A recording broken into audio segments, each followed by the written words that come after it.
I talk about that in terms of like our information environment a lot. You know,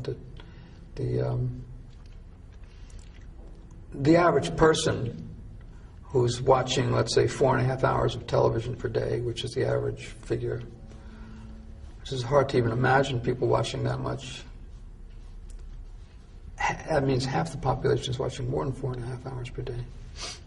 But the average person is living in an information environment, which is really strange environment. And it's a gigantic changeover from the way the world used to be. And I can remember when I was a child, for example, I lived in a suburb.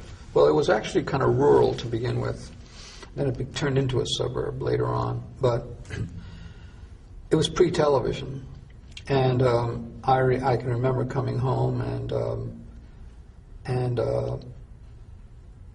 having nothing to do. And so I'd play with the dog, or I'd go out in the backyard. And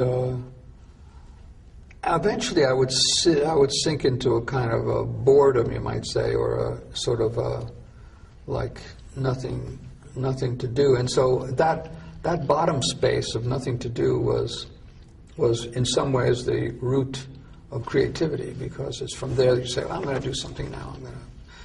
I think for the most part now, people, and children in particular, will just flip on the TV at that point, or music. And once you flip on the TV, then what you're experiencing is light going into your eyes and into your brain in the form of images. The images are moving very, very rapidly, and they're changing very rapidly. You may see 20 or 30 edits in an average minute of television viewing, so the information is constantly changing. There's been a lot of research on how awake you are during that experience, and mostly, for the most part, you're in a relatively unconscious mode. The measurements usually call that alpha, which is a kind of a non-participatory, accepting mode. That's the only way you can really watch television, because if you're in an active mental mode, you really can't let these you'd interfere with the process of receiving the information too much, and you wouldn't get the information. Active mental modes are more associated with reading or conversation or doing things. And you couldn't read and be an alpha, for example.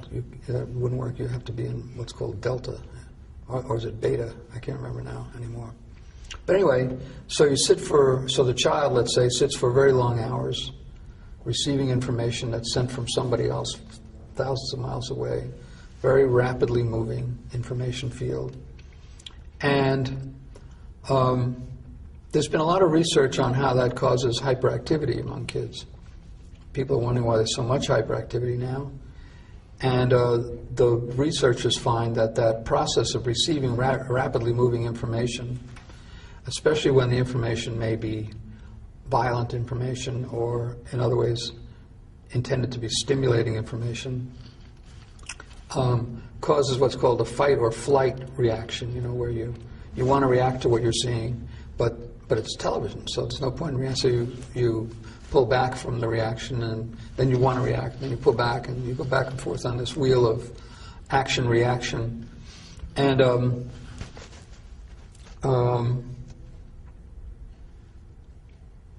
And when the set goes off, then there's this wild bursting out of sort of kinetic energy that has been... And the set goes off, and you're no longer living in an information field which is moving very rapidly, and your mind is no longer receiving these constant images. The room is just there. It's just there. It's just nothing is really happening. And I think there's a sense of kind of real desire to get back up to speed, you might say. A lot of people talk about television viewing as a drug, and they like to think of it in terms of it being Valium. But I really think it's speed, because what happens is you're pacified when you're viewing it, although your nervous system is reacting back and forth. But when the thing goes off, your nervous system is still reacting, but the information field has stopped. And so in some ways you have to get your system back up to speed. So then you go outside, let's say, and all the cars are moving fast, or you've got a Walkman on, and that's speeding you up. Or if you go out into nature, though, if you go out onto nature, is barely happening at all. You know, it's very hard to experience grass growing, or to see the interactions of nature if your whole internal system has been sped up. So I think that for a lot of kids that becomes a very uncomfortable experience, and so they sort of have to get back up to speed and back to the machines, back to the speed, and so TV set goes back on, and it's used in that way as a kind of drug. So I think what's happening is that television viewing for children, and I think to some degree for adults, is a training for more hyperactive lifestyles and hyperactive informational systems, and for speeding up the nervous system and speeding up. It actually pacifies the mind, but it speeds up the desire to do something else. Have you seen and that is putting people into a kind of emotional, psychological state which makes it impossible to relate to nature. So I mean, it's concrete alienation again. It's internal alienation.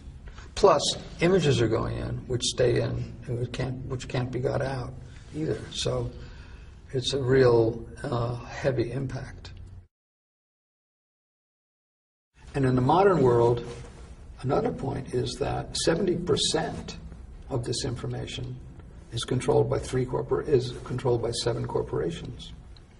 70% of global media, and that's not only television. That's also radio and magazines and books and movies and billboards and theaters. 70% of global media is controlled by 7 corporations. And 3 corporations control 50% of the 70%.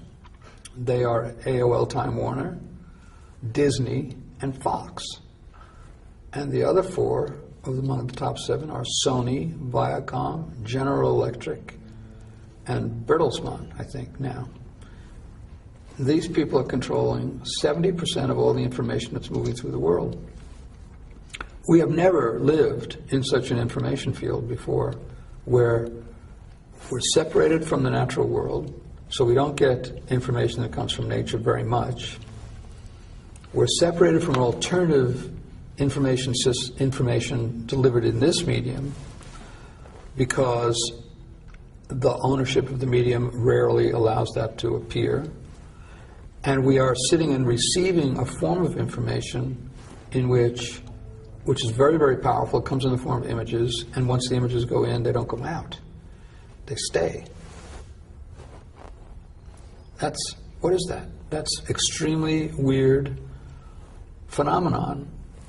It's almost science fiction in its implications. It's Big Brother, and yet we think it's perfectly normal. You know, we think it's.